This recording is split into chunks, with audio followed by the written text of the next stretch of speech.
This Ohio player, we back. You know what I'm saying? This is a response video to a great comment we had on a video about why the people of Melanesia and or the Negredo Islands or the Philippines and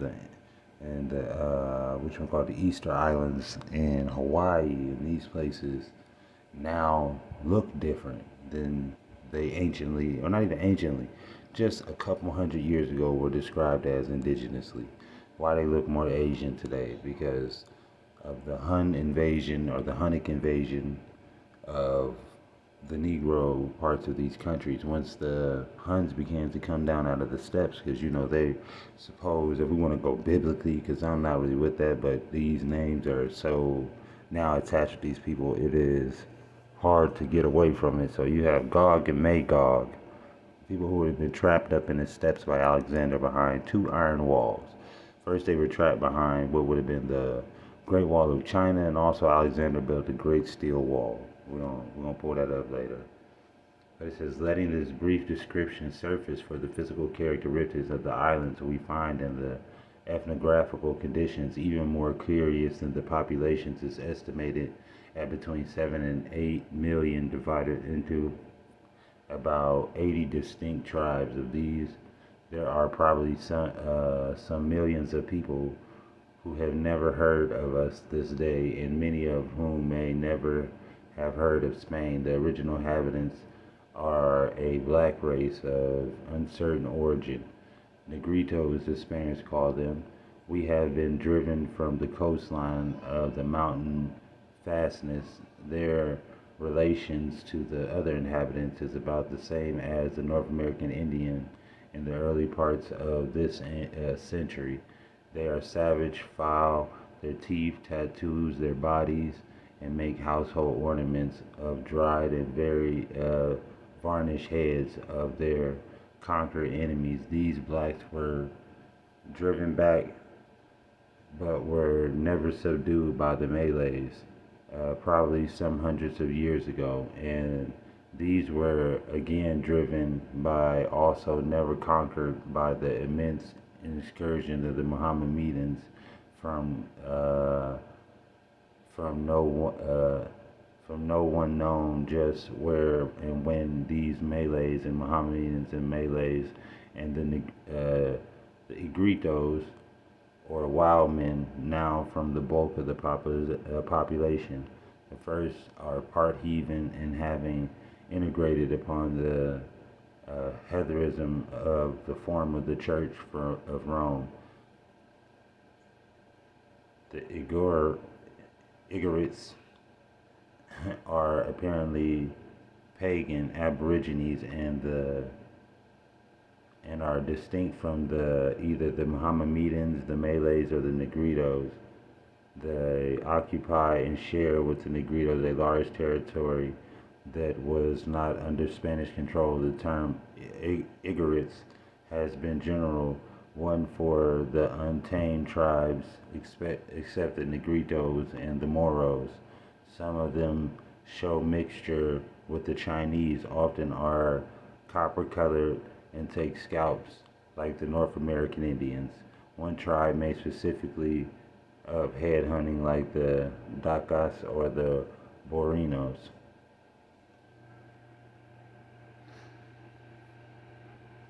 Personally, I have little choice between the savage Negro and the Malay, running amok with the murderous Chris and sneaking among the islands, and the particular Pronoa, or the Mohammedan fanatics who think the way of salvation lies only through the dead bodies of a Christian. The objectionable, indivisible, I didn't get the bottom of that. At about 100 years ago, there were another Chinese invasion. The Spaniards, numerous, only about 5,000, exclusive of the military, and were largely of the official class, add to the mixture of the multitudes of high caste or various attendants and all degrees of characters, from virtues and villainy. Political refugees outlaw the class, and patriots who have left their country for their country good, and some sepoys remain from the English occupation. And you have a stony ground of which has been proposed to transplant Republican institutions. These so-called Filipinos, who were originally supposed to be agreeable to the undertaking, are neither the Aborigines nor the people of the first or second invasion, but mostly the half-caste of Catholic Malays, and the main docile and peaceful people who had been goaded in rebellions by the excuse me, rapacity of the human cruelties of the Spaniards. Officials and churches of Rome believed as personal devils will find them fully represented in the government of the Philippines. The Tower of the Babel may not have had its counterparts in the islands, but effect is there. Perhaps the best illustration of the almost hopeless mixtures which the foreigners are undertaking and amalgamate is the official recognition by the Spanish government of 30 different tongues, and I was told there were double the number of dialects. Mr. Whitelaw, Reed, Justice Harlan, and other expansionists seriously suggest that we establish a territorial government over the people: Negritos, pagan Malays, Catholic Malays, Mohammedan, Chinese, mestizos, Spanish coolies, dwarfs, and sepoys, the farmers, the fishermen, miners, traders, soldiers, slaves, cannibals, savages, pirates, cutthroats, thieves, and lepers. Fellow Christians were welcome you, brutalized by invasion, rebellions, and 300 years of Spanish oppression, plunder, and inquisitions. Throw down the arms of which you have maintained strife for centuries. March side by side to the polls and elect the territorial representative distinct from these medley and majority of tractable people.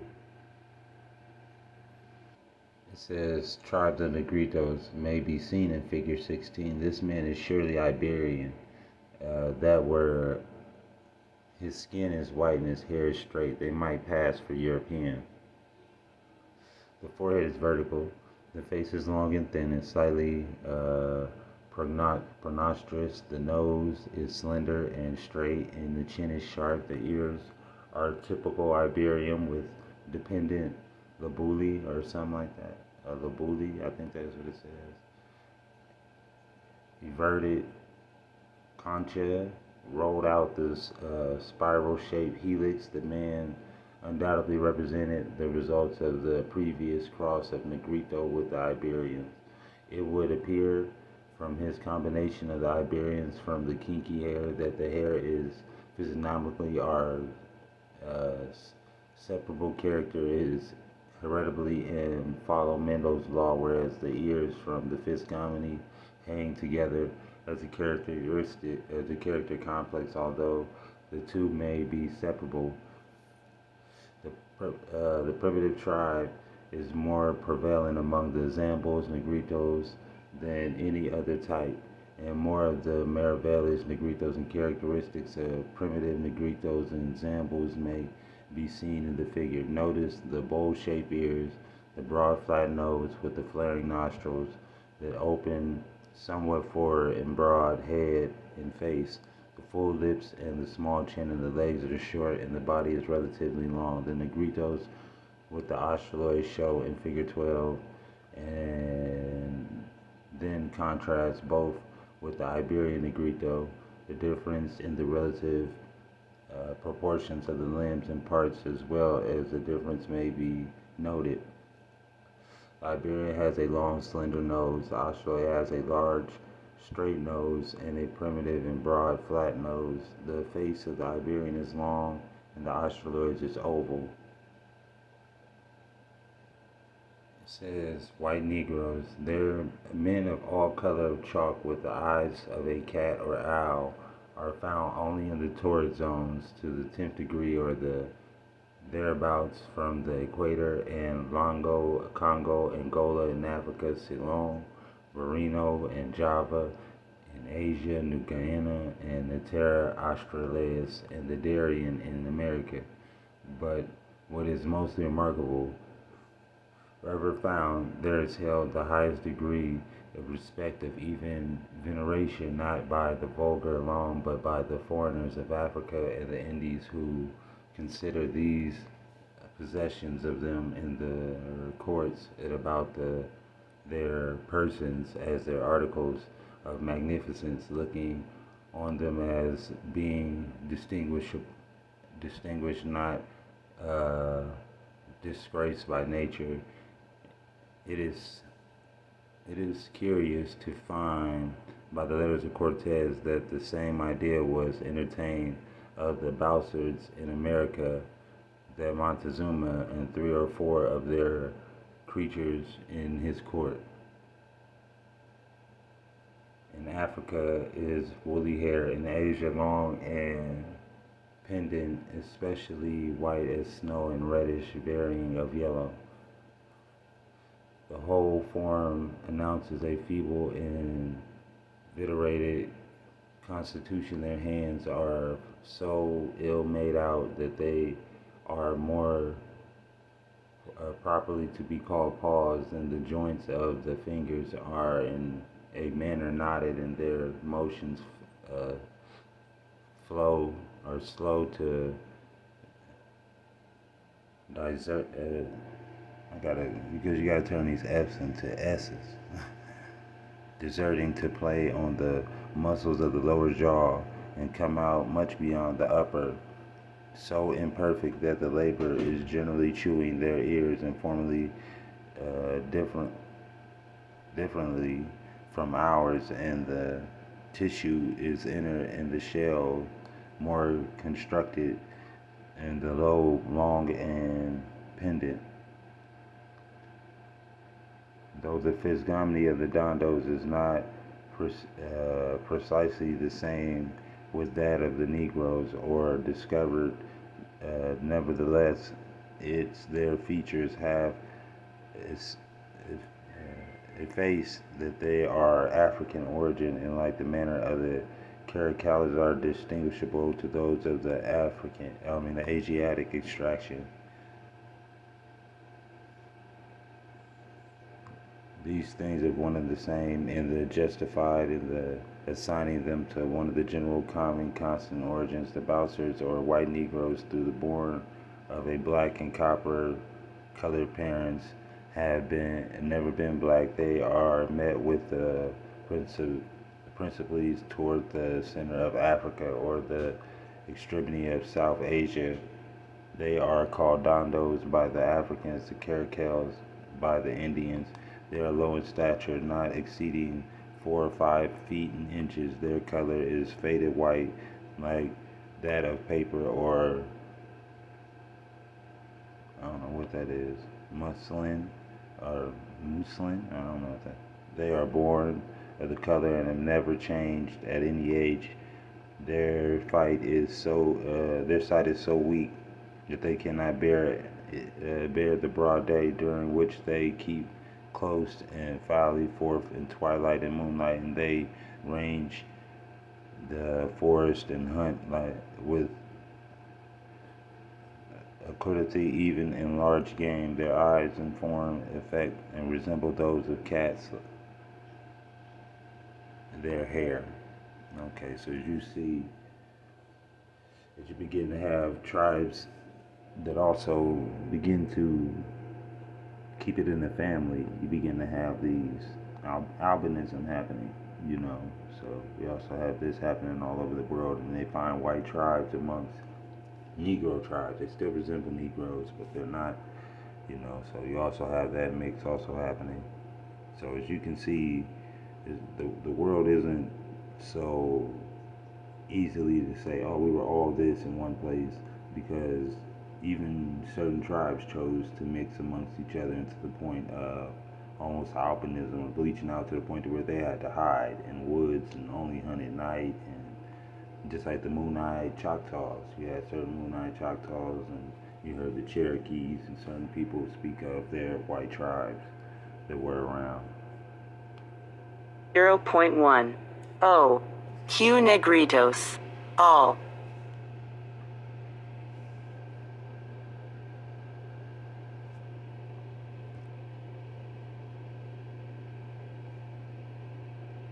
Over the years, men of color became extinct, so they were replaced by mestizos and then by whites.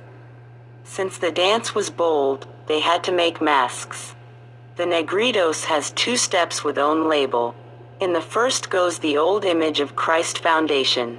The passage of the Virgin of the Angels has exotic embroideries, with some Oriental style evocation. Seville is the only modernist style designed by artist Juan Miguel Sanchez, which it has recently been enriched with goldsmith Ramon Leon. The Pallium passage is one of the few examples of cutting-edge design of Holy Week in Seville. The new flag is embroidered pontifical coat of Pope Urban VIII, who in 1625 recognized the rights and rules of brotherhood. And in the Concepcionista the names of the brothers appear 2y3 Fernando Perpetuity, Pedro Molina and Francisco Moreno. They were sold as slaves to pay cults honoring the Immaculate Conception 1615. Historical facts. The Brotherhood is the oldest in Sevilla. It was founded in the late 14th century. Cardinal Mina based on 1393 a Brotherhood of Gloria in the Hospital of Los Angeles to meet black people.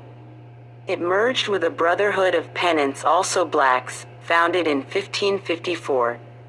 In 1604 erected the present chapel of His Excellency Mr. Archbishop of Seville, DJ Jose Arnicio. He is the oldest brother.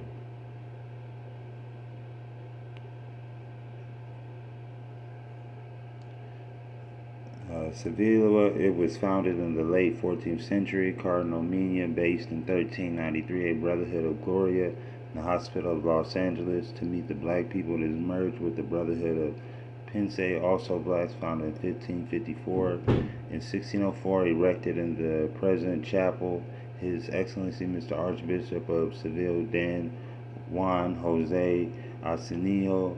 He is the oldest brother in the population of the town and cities. From the Brotherhood, the dance of the streets is rivaling each other, and the Brotherhood stands out.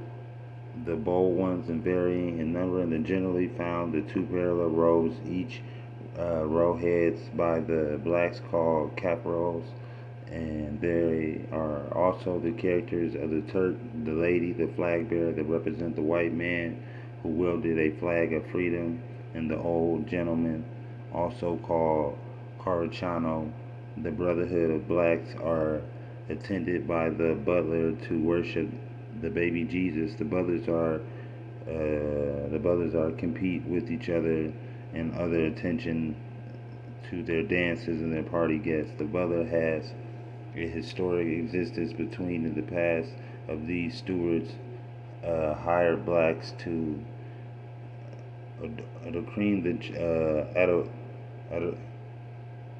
seeing the child of Jesus in their parties. In the absence, black masks consecrated for the Indians were dancing on even white. The head of hair suggests the Negredo's wig, which, in fact, is implied in the word cabellera, while palambre can also mean the hide of an animal. This is also the case with pescuezo, which popularly means neck, but more properly signifies scrag, the neck of an animal. The convergence of animality, race, and performance in the Coney Island, Pegues, draws attention to the fissures in a Raza Hispania ideal OGY at other important moments in Grafico in 1927. The very first edito real under Bernardo Vega, for instance, laments that for the common American, vulgo Americano, there are only Toltecs, Mayas, Cholos, and Gauchos, who inhabit the countries south of the Rio Grande, living in a savage state, which leads them to consider those countries as incapable of living the civilized life of our century. A column later that summer, called Palpitations of National Life, went even further in its elaboration of the Latino white supremacist subtext of the Raza Hispania, using a report of Irish-American protests against the film The Callahans and the Murphys, 1927, to suggest that if Latinas OS protested in a similar way against U.S. cinematic depictions of lions in Cuba, alligators in Puerto Rico, and barefoot and naked negritos climbing coconut trees, negritos descalzos y desnudos subiendo a las palmas de coco, one would invite an Anglo-racist anti-Latino backlash. In all the major dailies there would be a confirmation of the savages, of the Indians, and of the blacks of Hispanic America, de los salvajes, de los indios y de los negros de la America Hispania, in Grafico's depiction of a colonized America's indigeneity, Toltecas, Mayas, a European, indigenous America's miscegenation, the Cholos, the Gauchos, and a colonized but now seemingly U.S. white, European immigrant indigeneity, the Irish. The newspaper would anthologize identities and subjects of the salvaje that, across the Americas and the British archipelago, the Raza Hispania, or the Raza Anglosajona, would subject to violent assimilation. Barefoot and naked negritos are implicated here, too, of course, only in a curious way. They are fictitious like Cuban lions and Puerto Rican alligators, the mishaps of an Anglo-racist imaginary. Yet, when figured as the blacks of Hispanic America, these negritos are also real, perhaps too real, for Grafico, as are the unassimilated Indians. It is such a fissure in Raza Hispania ideology that, earlier in 1927, the Coney Island narrator,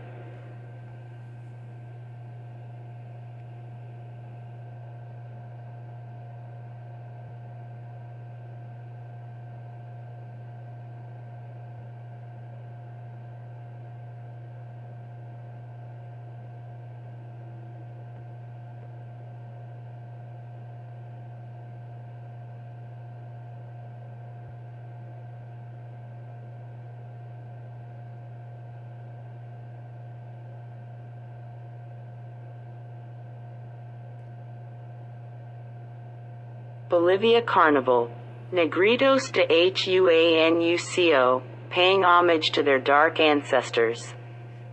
The Negritos Bolivian dance has its origin in the mutual admiration of the Aymaras and Negros, and the meeting of the cultures and history along the colony.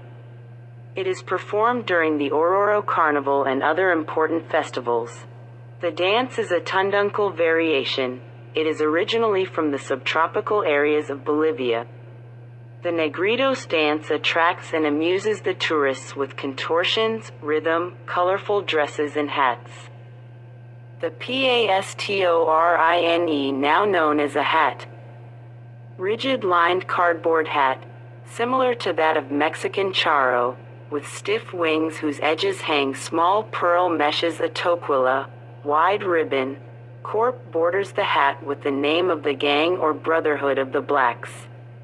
A multicolored plumage or plume, 1 meter high, is ruled vertically from the hat, fitted with a long black collar pin. Formerly the straw hat was worn. The OCE, the American Negro is the American Indian. Discover your copper roots. Anik. PAGADBOLIVI. OTHEORGANICCOPPERCOLLECTIVE. At the OHIOPLAYA.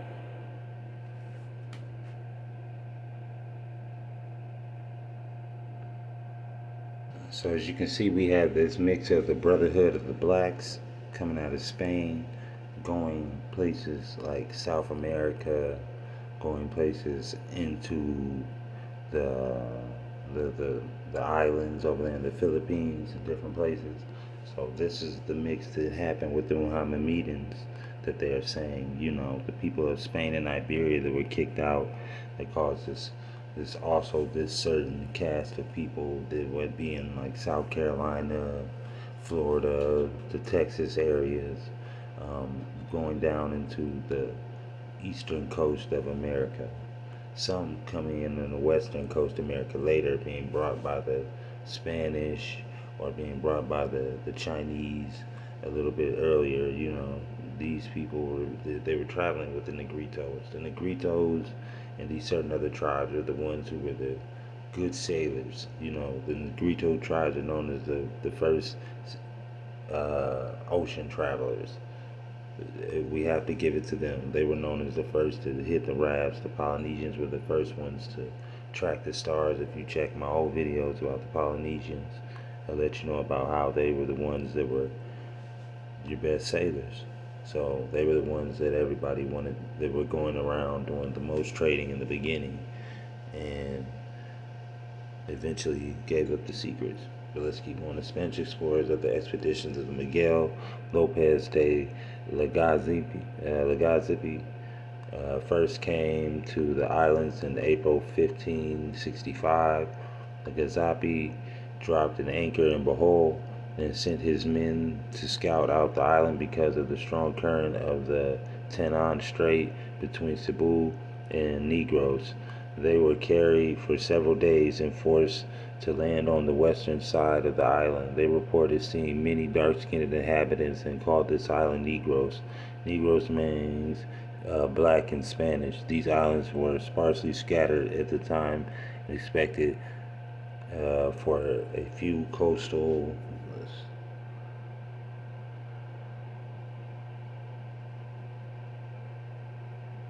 8:54 de la mañana. Preview.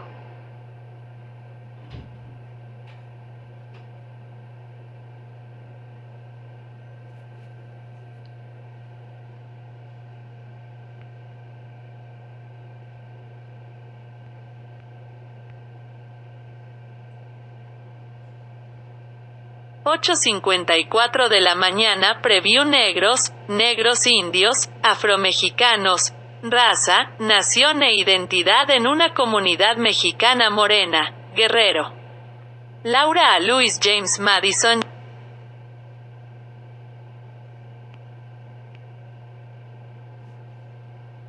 «8:54 de la mañana. Preview. Negros, negros indios».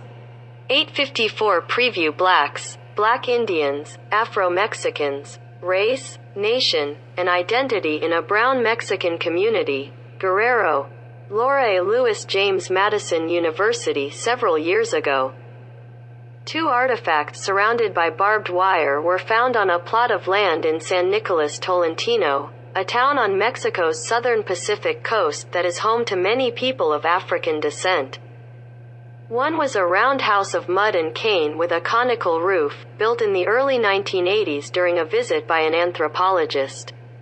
The other, built around the same dates, was a trough made from a hollowed-out tree trunk, turned upside down to be used as a platform for the dances that once accompanied the regional music known as Sones de Artesa. Today, the roundhouse has collapsed after a move to a new location, the outskirts of the village next to the abandoned House of Culture, built by the government also in the 1980s to promote local culture. No one takes care of any of these houses. The Artesa was taken to Acapulco, where it was left temporarily after a public display of Sones de Artesa by musicians from San Nicolas. One of them, Ernesto, took me to see the 2 artifacts when I briefly visited the town in 1992. He remarked that they were the African center of the town, that he and his people were very, very black, and that the Mexican was an Indian. Since then, I have heard that other San Nicoladenses put Indians and Mexicans in the same group.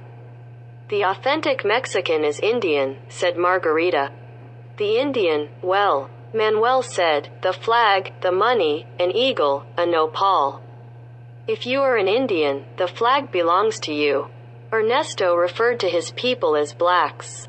Still, In the May in most situations, the blacks of San Nicolas prefer to call themselves Morenos, a term that links black and Indian identities, and GUARAGUAO Year 9, N20, 2005 pages 49 to 73.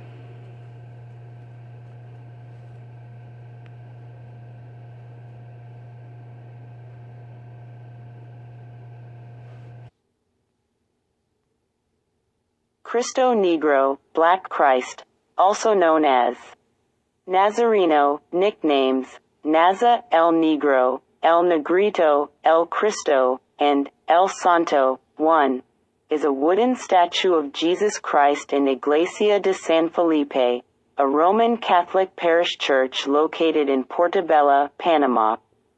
The statue was found on the shores of the town's harbor. Life-size, it is adorned with a robe that is changed twice a year, once during the festival of the Black Christ and during Holy Week.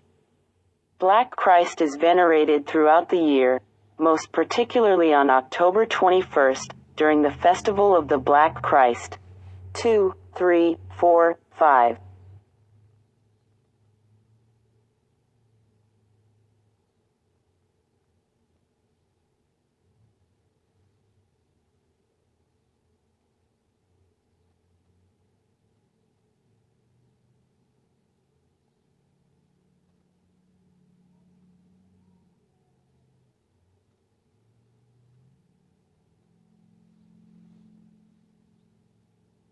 (8:17 AMC).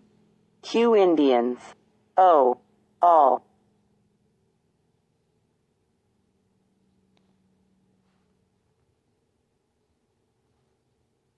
Brian Pegues. August 9th. Our analysis must now review the cases where Indians and Americans were called Negro, since such usage may well imply that the 1695 statement quoted above reflected earlier attitudes as well. In any case, it is clear that Indians were often designated as Negroes in Spain, but that a light color might lead to a different designation in a few cases, especially if they were from Malaya. Insofar as Americans are concerned, the pattern is somewhat similar. As noted earlier, many of the slaves from Terranova, Newfoundland, were called Negroes, although some were not categorized at all, and one was classified as Laura. Other Americans, in Valencia, were classified thus: 1495, no color mentioned; 1509, from Terra de Negros, Brazil, 1509, Laura, Brazil, 1512, Negro de Indias, 1514, no color, 1515. 2 is Loras Escuras, Brazil, but also counted as Negroes, 1515. Negros, Rio, 1516 to 85 from Brazil, as Negroes, 1516. Blanca, Brazil, 1516, 4 Blancos from Pernambuco. Thus it seems clear that Americans could be I.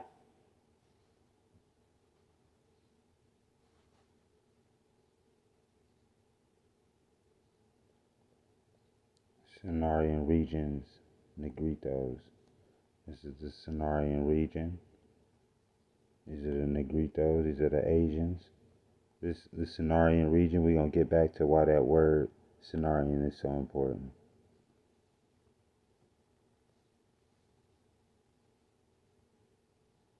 Evidence for the continuity of metaphorical mask use from pre-Columbian times to the present, it is far from being the only example. 2 other types stand out, although there are numerous specific masks with clear pre-Columbian roots. The masks and dance of Los Viejitos as they exist throughout Tarascan, Michoacan are widely recognized as having pre-conquest roots in their symbolization of the relationship between age, or the end of the cycle of life, and the rebirth of youth. And Tarascan ritual also involves Los Negritos, black masked figures whose history, while clearly pre-Hispanic in part, is more difficult to trace. Compounding the difficulty of understanding the Negredo mask is the fact that it is not one mask. There are black masked figures throughout modern Mesoamerica, and the masks they wear are quite unlike each other. There are two Tarascan masks that differ in both appearance and function. The Tohorones of the Mixtec Carnival wear small black masks with Negroid features displaying contrasting white areas of striking design, but there are also quite different Negredo masks in Oaxaca. Among the Totonacs in Veracruz there is still another variant, this one involved in an agricultural drama portraying the conflict between the black masked Negro and his boss who wears an identical mask that is white. And there are a number of other variants as well as unmasked Negritos who wear elaborate costumes. While some of them surely have pre-Columbian roots, others may not. Their common color is not clearly illustrative of a common heritage.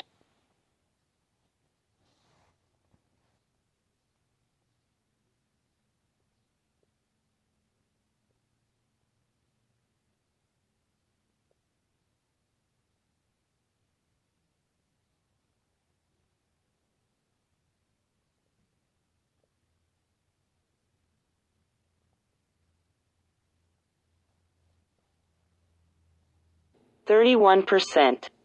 Our analysis were two indigenous populations, the Orang Asli of Malaysia and the Kalinago of Dominica. Both groups exhibit large variation in skin pigmentation.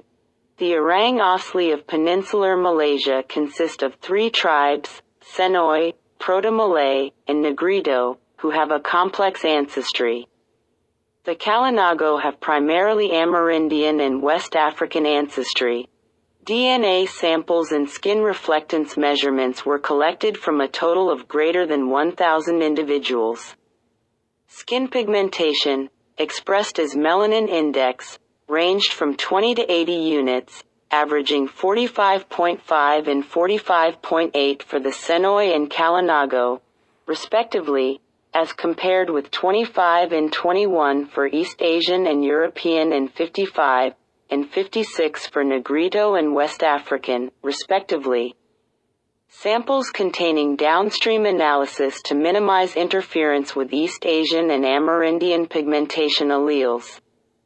For the same reason, we identified and are excluding individuals with an OCA2 albinism allele found in the Kalinago population. SNP genotyping of subsamples of 92 Kalinago and 78 Orang Asli samples revealed that the Negritos are distinct, that the 6 Senoi tribes show significant diversity, and that a Highland Senoi, European SLC 24A5A111T or SLC 45A2L374F alleles will be excluded from our. Wow, so they're going to take out this supposed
genetic basis of variations of human skin color across the globe populations is still largely a mystery, although particularly delineated for European skin color remains poorly understood for East Asian.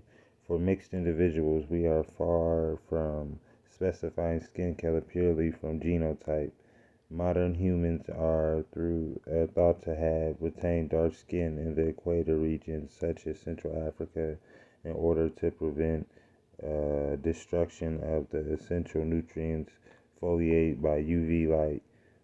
Conversely, it is through the lighter skin colors was selected for northerly latitudes increase their penetration of solar UV light, which in turn requires for necessary photo uh, photoactivation steps in the formation of vitamin D, another essential vitamin 2 and 3. Selective pressures resulted in convergent evolution towards lighter skin, one each in European and East Asian branches of human ancestry through divergent genetic mechanisms. The differing mechanisms for light skin in Europeans versus East Asian are associated with uh, disparate skin cancer, suspectively incidences of most lethal skin cancers, melanoma, 10 and 20 folds greater in Europeans than in Africans. In stark contrast, the lighter skin colors of East Asian populations are associated with almost no increase in melanoma. Their incidences are comparable with those of Africans. Our molecular understanding of this disparity can only be gained after the alleles involved in skin lightening for both groups are identified. The genetic basis of East Asian skin color is not explained by skin color alleles identified to date. The most persuasive contributor to European skin color is the A111T alleles, or SCLL245, which is associated with a single nucleotide of polymorphism, SNP RS126654. The mutation from the ancestral state is 100% fixed to the CEU European population of HapMap6 and associated with the strongest genomic signals for selection and measured by the size of region or diminished variations in European genomes. The discovery was made possible by studies of zebrafish mutant with nonsense mutations in the orthogonal gene or golden misuse mutation 168, y'all see, in the second gene SCL245 changes the ancestral leucine or phylanine at amino acids 374L34F and 96% to 98% fixed in Northern Europeans from functional admixture studies SCL24A5 and the L374F mutation in UC. Man, they going all out with it. Have each been estimated to contribute about 1/3 of the difference between West African and European skin color. East Asians largely lack the mutation. Contributions to European skin color and eye color are not common enough among East Asians to be primarily contribution to East Asian skin color. It is reasonable to hypothesize that there exists a East Asian equivalent of SLC245, which noted that some Asians, Indians, Pakistanis, Sri Lankans have higher allele frequencies of SCL245. Detention among their contributions of that the skin color among the South Asians has been facilitated by the scarcity of the SLC. The other European skin color alleles in those populations, the Sonoy, are believed to be an admixture between the Negritos, formerly known as the Semang, and the regional Mongoloid population of the Indochina, such as the Proto-Malay. The Sonoy tribe, or the Orangasai, or the Peninsular Malaysian, represent the East Asian equivalent to the South Asian in the population. Putative East Asian skin color alleles would be, so you see the Negritos would be the Bitak, the Jai, the Kinsu, the Kintak, the Lano, and the Mindrik. The Sonoy would be the Xinguang, the Jahat, the Mahamiri, the Samai, the Samak, and the Bahiri, and the Tamari. And then the Proto-Malay would be the Asian more stock would be the Jakong, the Orangke, the Orang Kalula, Lot, the Seletar, the Malay, and the Timuan. Expected to segregate with the lighter colors, since the Sonoy are expected to lack the additional mutations that are responsible for the even lighter skin of the northeastern Asia. The Chinese and Japanese, using the Sonoy for mapping, will allow to focus on finding the primarily East Asian skin color alleles without being distracted by those additional mutations. We have characterized skin color distributions of Orang Asli population. We have also estimated that the extent of the admixture of the Orang Asli population with the European and South Asians by genotyping the SCL245.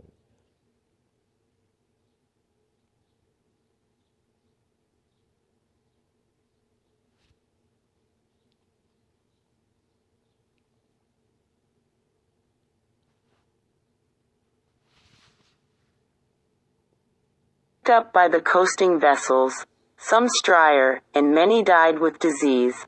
That De Soto himself, with a small portion of his men, some Creeks, some Manbul or Mavila Indians, some Choctaws and others, tried to reach Mexico.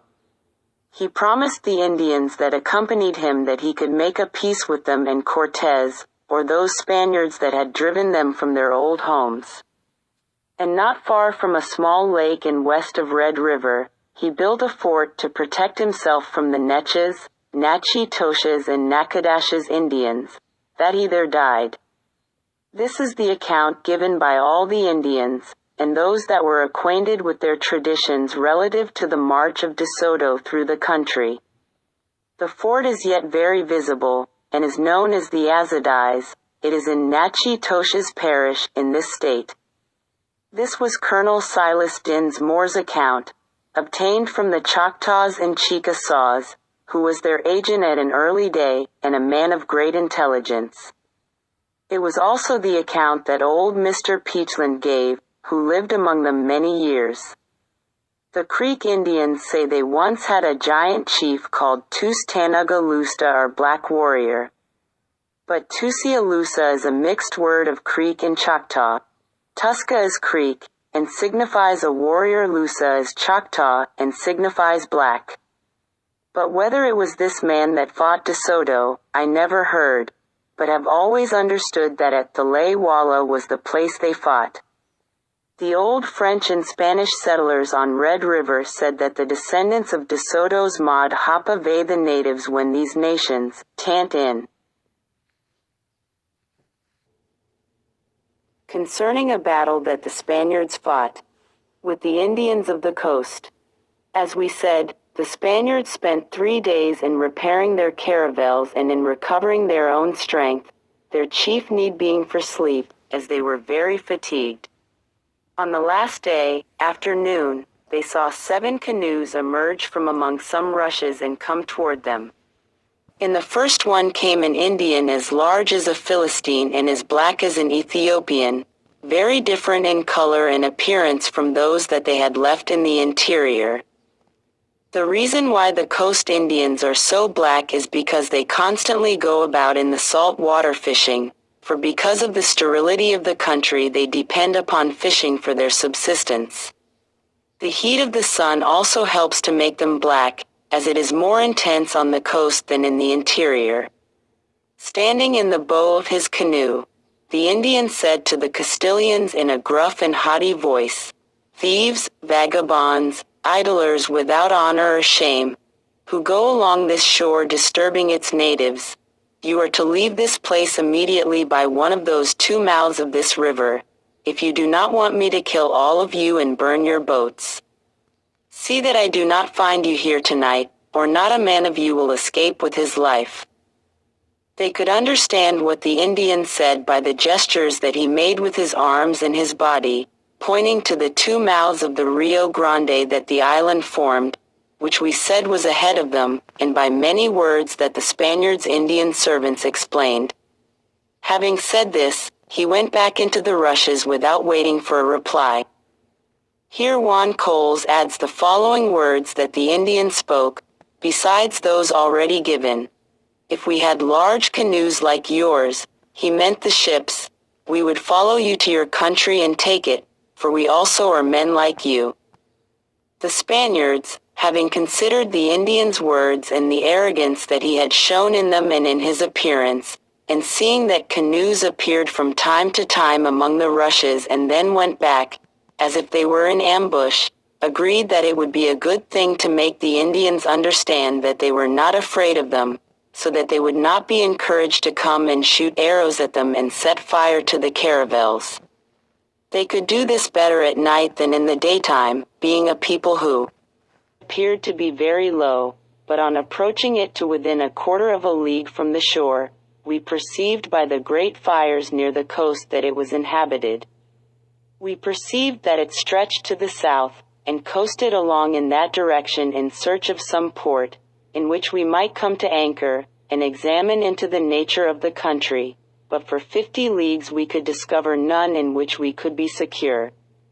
Seeing the coast still stretching to the south, we resolved to change our course and stand to the northward, and as we still had the same difficulty, we drew in with the land, and sent a boat on shore. Many people, who were seen coming to the seaside, fled at our approach, but occasionally stopping, they looked back upon us with astonishment, and some at length were induced by various friendly signs to come to us. These showed the greatest delight in beholding us.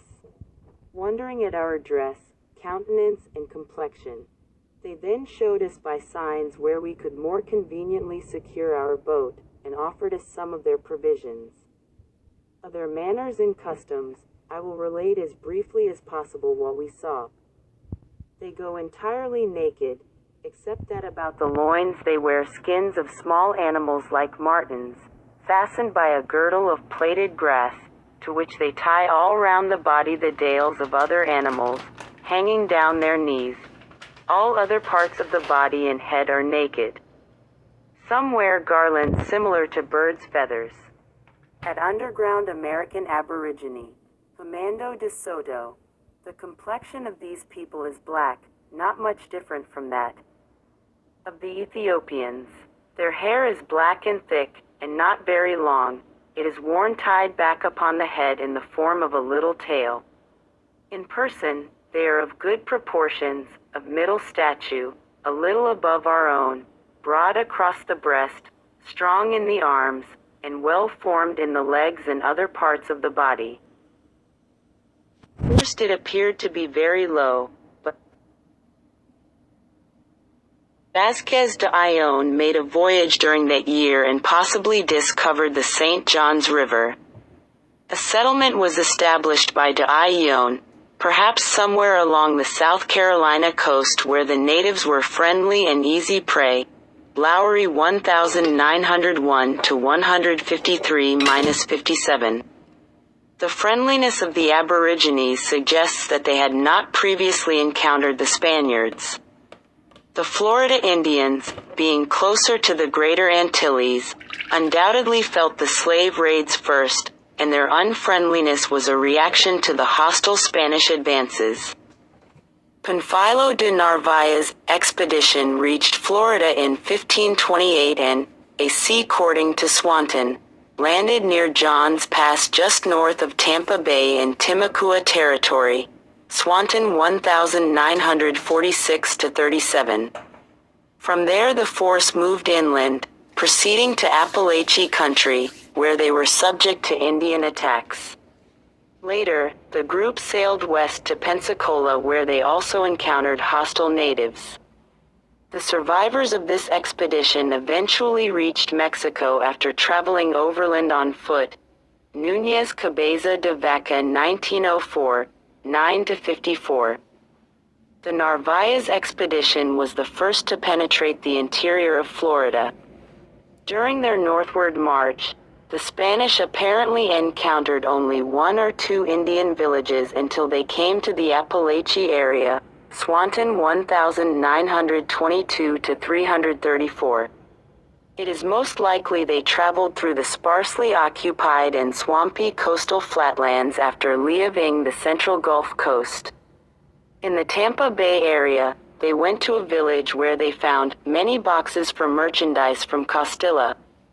In every one of them was a corpse covered with painted deer hides.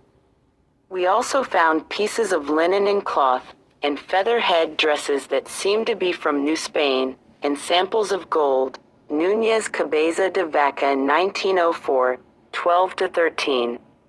According to the Indians, this material had come from the Appalachia area. The next major expedition into Florida was by Hernando de Soto in 1539-40.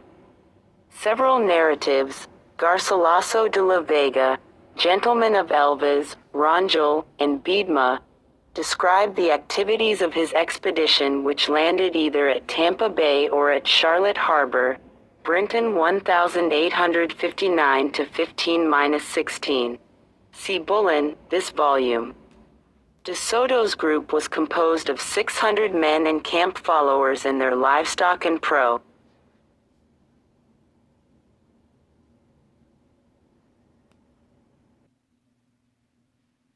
Polynesia, no one who has come in contact with the native usages, and the various stone remains on Easter, Rapa, Ascension, Marshall, Gilbert, Ladrones, Swallow, Strong's, Navigator, and Hawaiian Islands, can for a moment doubt, and, curiously enough, the native traditions of all of them refer their origin to some land lying in the direction of the setting sun.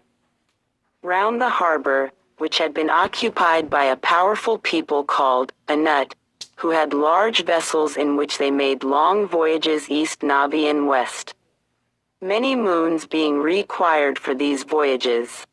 When we come eastward, and reach Mexico, we find the evidence of their presence intensified 1,000-fold, not only in the architectural remains the relation of Strong's Island to where the conglomerate decorations.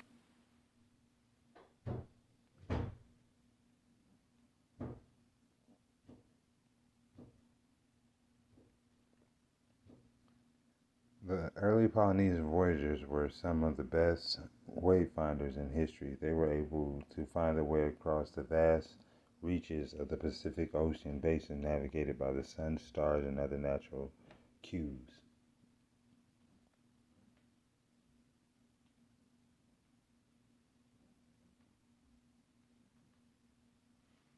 (5:18 p.m.) X. Chicken Bones S. com.cdn.ampproject.org. Did Polynesians continue eastwards? DNA extracted from the bones also matched closely with a Polynesian breed of chicken, rather than any chickens found in Europe. Polynesia was settled by sailors who migrated from mainland Southeast Asia, beginning about 3,000 years ago. They continued gradually eastwards, but were never thought to have journeyed further than Easter Island, about 2,000 miles off the coast of continental Chile. The chicken DNA suggests at least one group did make the harrowing journey across the remaining stretch of Pacific, Matisu Smith said. We cannot say exactly which island the voyage came from. The DNA sequence is found in chickens from Tonga, Samoa, Niue, Easter Island, and Hawaii, Matisu Smith said.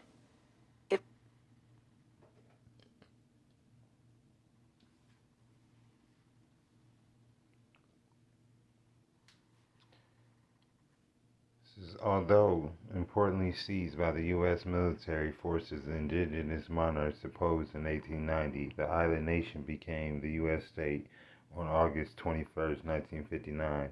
and was the 50th and the last state to become part of the U.S. The name Hawaii meant heaven to the ethnic Native American Aboriginals appearing in the Aboriginal Americas in two known places, one specific coast in Northern California. King Kamehameha.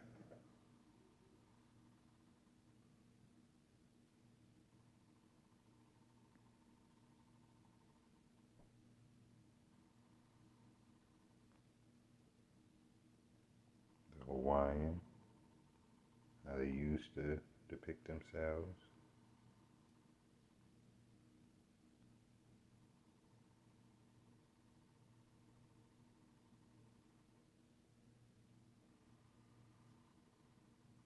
Negro, 2 of 25. 14. History of America before Columbus. The American man is an emigrant of the Old World, in whatever way the race may have developed. The autochthonous view is decidedly losing ground. The essential unity of mankind in all the peculiar characteristics of humanity is an incontestable fact which cannot be affected by any differences of race or language. Whatever theory denies this fact or tries to make it uncertain is false to human nature, as it appears and speaks for itself in every race and in every language. 2.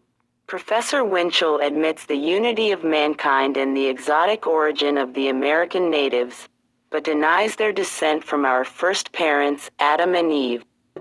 Winchell has written a book entitled Pred Ametes, or A Demonstration of the Existence of Men Before Adam, a book almost as replete with facts and science as with suppositions and erroneous guesswork. He devotes 6 of the 474 pages, namely, Chapter 12, to the discussion of the subject announced, and touches upon it several times in the rest of his learned and interesting work. He claims, rather broadly, that until the Spanish discovery all the aboriginal families of our continent had immigrated either from Asia or from Polynesia, and that they all originally belonged to the Mongoloid race, and he pretends that the Mongoloids were no descendants of Adam, but anterior to him. It is evident that we can afford no space to follow the professor in all his hypotheses and statements, but our subject requires that we should make 1 or 2 remarks bearing on the main issue. The author candidly says, in maintaining that, Windsor, Volume I, pp. 374-375. Baldwin, Prehistoric Nations, page 16. Predamites, page 445. Digitized by Google. Origin of the American Man. 15. The black and other races are descended from pre-Adamites. I have depended largely on the truth of the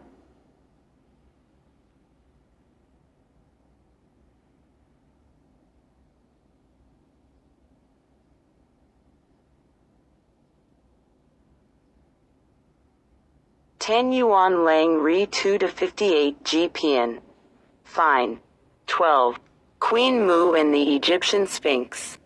America, or has some ancient wizard, by magic art, suddenly transported us to the south of the Asiatic peninsula, in Cambodia, in the old city of Angkor Thom? There also we find similar altars, figures of serpents, and the bird-headed god.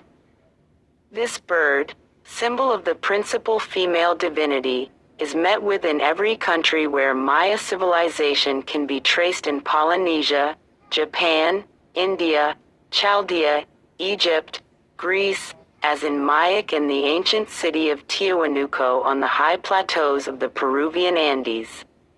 In Egypt the vulture formed sculpture in ancient city of Angkor Thom, Cambodia.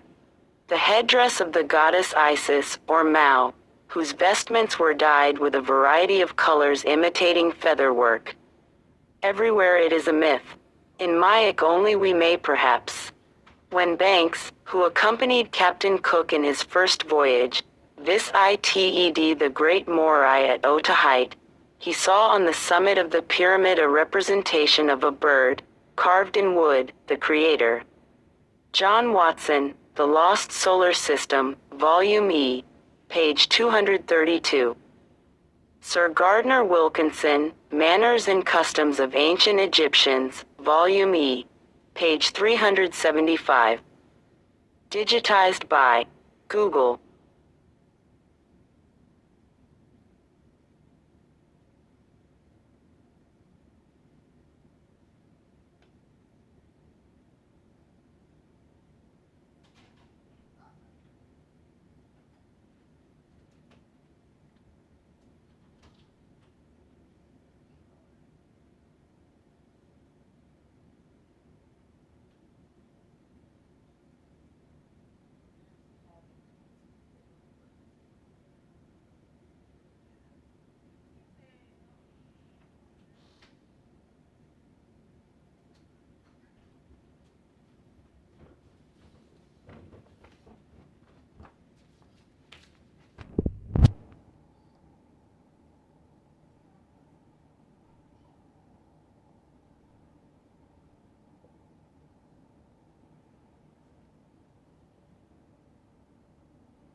I know I'm all over the place, y'all, but I'm trying to tie in. You know what I'm saying? Like, if y'all can get what was on these coasts of America before the Asian, as you go back into it, you start to notice that the Chinese were expert sailors. They were, after they got a hold of whatever the Polynesians were using to sail, they began to hit the coast, hit the waters like nobody else. They were in Africa, they were in Egypt, they were everywhere chasing down these Negritos. The Primitive Black Nations of America, by Professor C.S. Rafinesque. The Society of Geography having offered a reward for the best memoir on the origin of the Asiatic Negroes, I sent them last year 2 memoirs. One on those Asiatic Negroes, wherein I demonstrated the affinities of their languages with the African and Polynesian Negroes, as well as with the Hindus and Chinese, and renders it probable that all the Negroes originated in the southern slopes of the Himalaya Mountains, as they did once exist all over India, South China, Japan, Persia and Arabia. My second memoir was on the Negro or Black nations, found in America before Columbus, wherein I proved their existence and connection by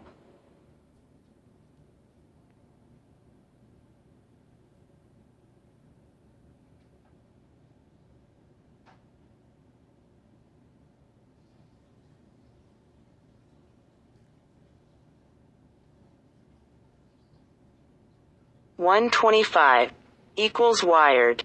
Subscribe. Balsa wood raft. They're hoping to prove that ancient South Americans could have sailed to Polynesia. Heyerdahl was a Norwegian adventurer and ethnologist who crossed the boundaries of academic disciplines and ruffled plenty of feathers in the process. He theorized that South Americans had visited and traded with Polynesia, not that they were the primary population source. Scholars derided him and maintained that South American balsa wood craft would get waterlogged and sink before they could cross the Pacific. So Heyerdahl built the Kon-Tiki and named it after the pre-Inca sun god. The 18 by 45 foot deck was made of 9 balsa trunks lashed with hemp rope. A 29-foot frame mast held a 15 by 18 foot mainsail and a topsail. The raft also had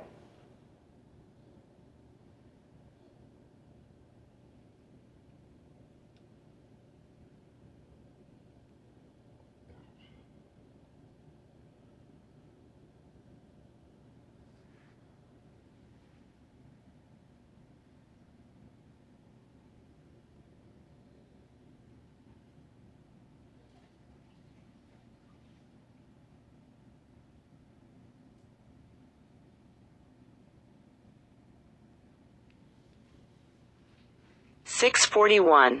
Religious creeds.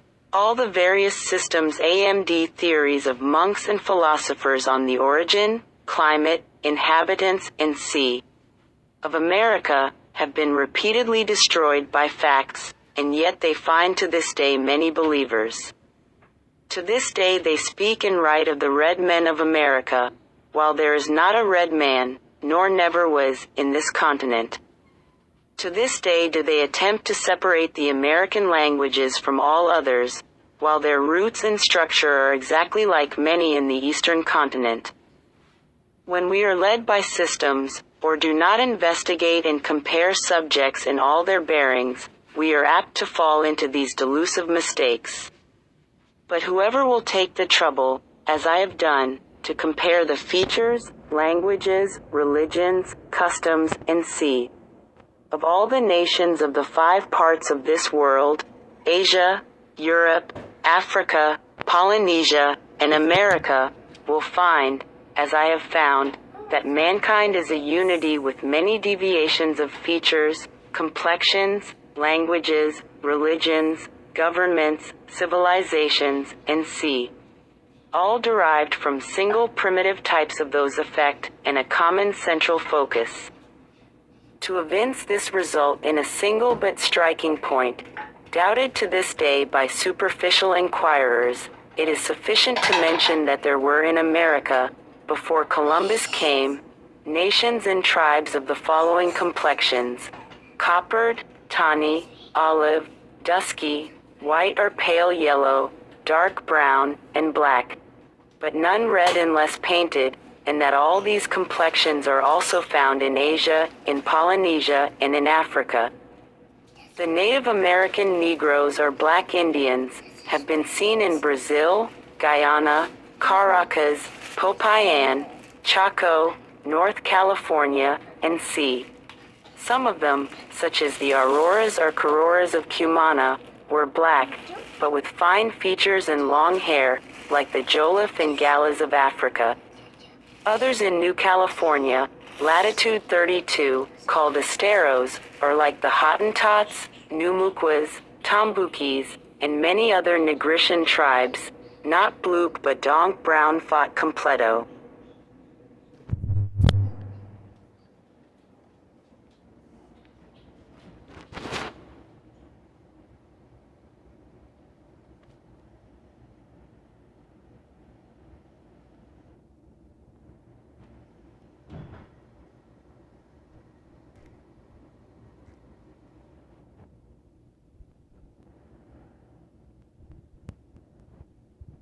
Atlantis in America, 2H, Tikal, Guatemala.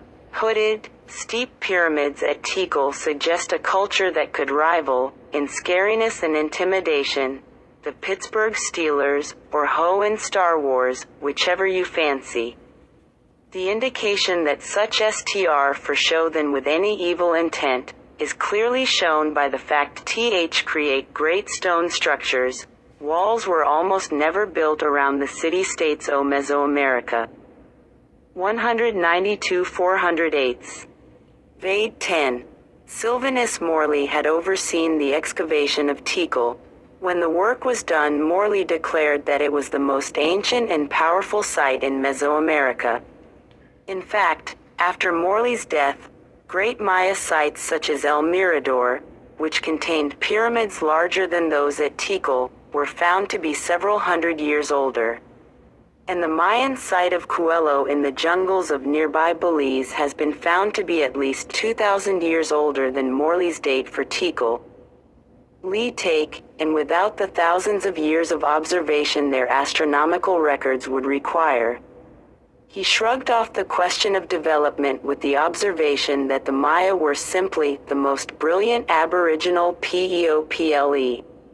Apparently, among brilliant aborigines, no development of astronomical centers, no formative stages, and no trial and error were necessary. Morley helped establish the academic paradigm the Mayans were the most ancient indigenous Americans, and not much had been happening with them, except primitive agriculture, until the 1st century AD. He also established that Tikal, the excavation under his direction, was the oldest Mayan site in Mesoamerica. At that time there were only a few dozen known sites.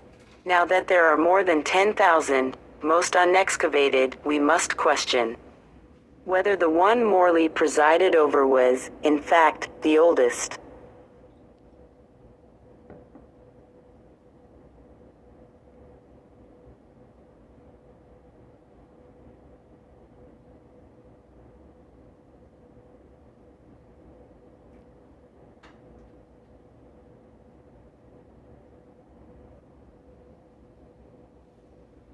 Flowing on steady ocean currents that crossed the open seas.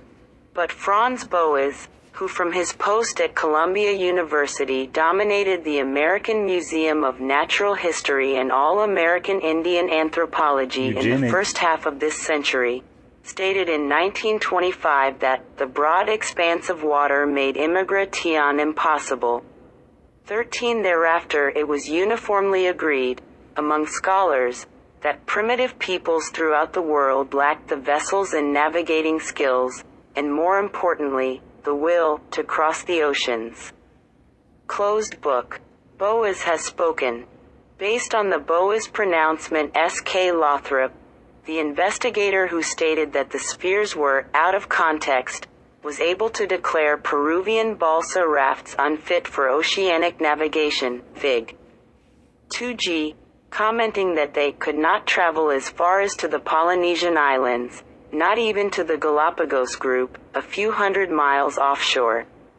In 1932 he published Aboriginal Navigation of the West Coast of South America, asserting that the balsa raft absorbs water rapidly and loses its buoyancy completely after a few weeks. Owing to this characteristic, it was necessary to take the jangada, balsa raft, apart at intervals, haul the logs ashore, and there allow them to dry out completely. It did not matter that Lothrop was personally unacquainted with balsa rafts or with sailing in general. Academia took his word on this matter, just as it would later accept his assessment of the spheres as out of context. In Early Man in the Ocean, Thor Heyerdahl points out that Lothrop had based his opinion on the writings of G. Byam, a 19th-century British traveler who had only once spotted a balsa raft in the distance. Byam's opinion of the raft's capability was based on theories propounded by the captain of his ship, who also apparently had no first-hand knowledge of balsa rafts, but did have a contempt for them.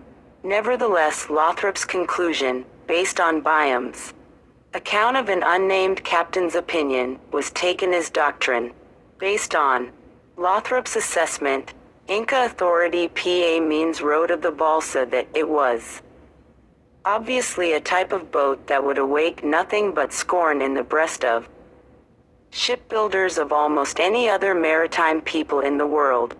For, this is but a further example of how research on the Americas has progressed. Heyerdahl also pointed out that the negativity toward Peruvian balsa rafts was based not only on prejudice but on a key misapprehension. Old dry balsa logs, the kind described by Lothrop, did get waterlogged when exposed to seawater. Freshly cut green balsa logs that the Incas, and pre-Incas, actually used retained their own sap, and never became waterlogged. Further, Heyerdahl theorized that the wash-through construction of the rafts allowed all entering water to disappear as through a sieve. Waves that would have swamped or severely tossed a hulled boat simply passed through the wave-hugging balsas. Heyerdahl not only pronounced the balsas more fit, he proved it. In 1947 he flowing on Yeah, shout out to Blood. You know what I'm saying? So, once we go from there, let's just say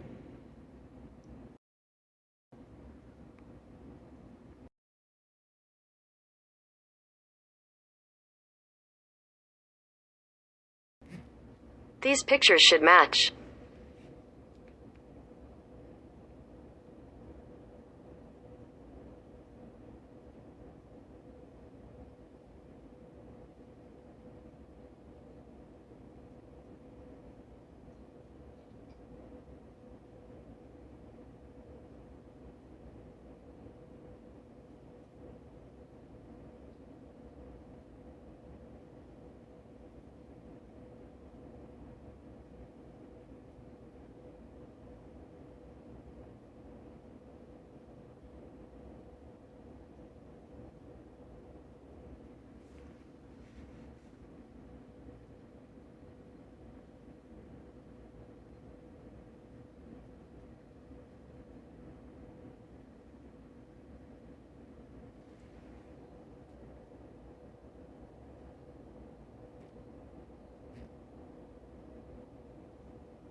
spokesperson.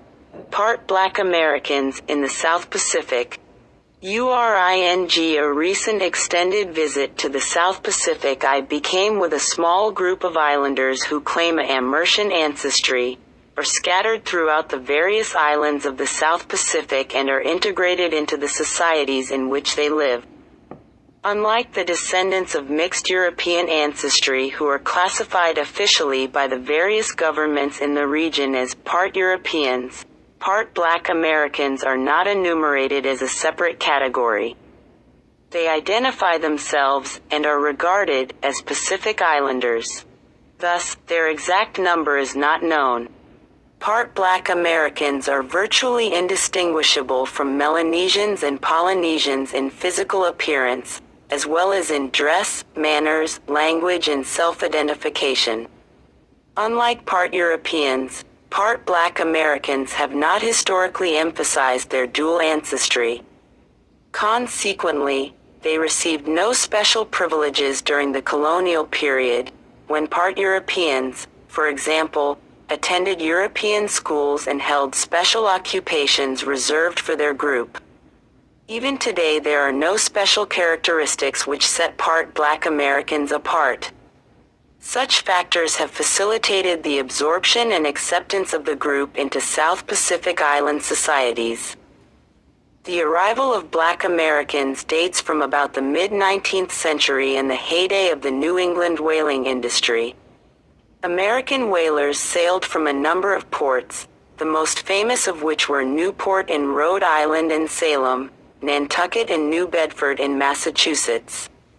The whaling industry began about 1835, peaked during the 1850s and had practically ended by the late 1870s.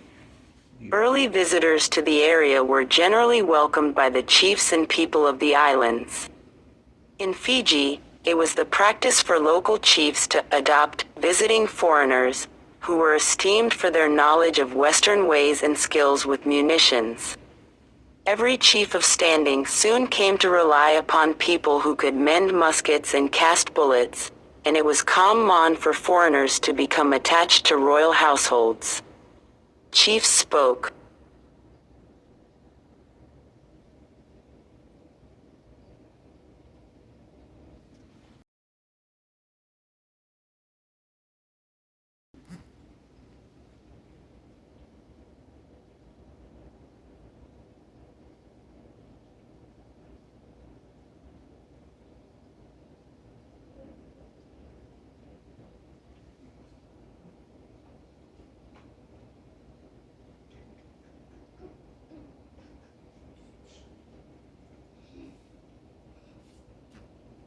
Why are you smoking?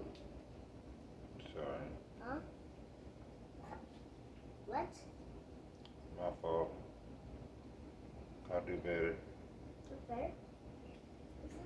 Sorry.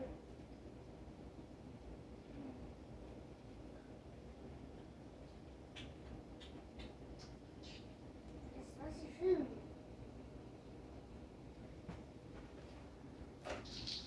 So the English came to the New World proud of their conception of liberty. Historian Michael Guasco writes of the settlement claimed antipathy for slavery contrasted for the rest of the world, especially colonial contemporaries of Spain, already infamous for their working of Native Americans to death.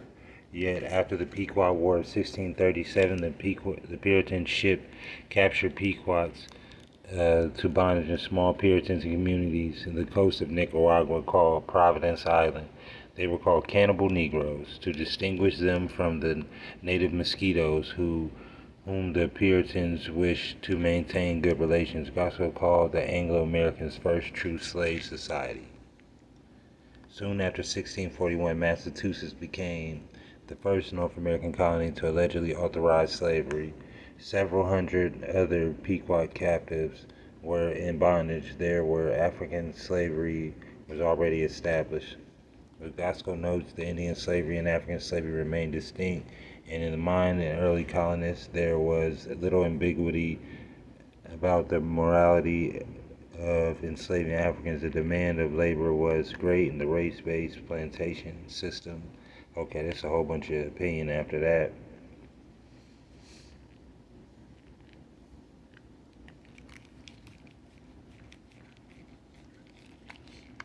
hate reading through people's shit. You damn near just gotta go through the Pequot thing or the Just Story page because it's always a bunch of shit. But we just gonna get this video up. I appreciate y'all rocking with me.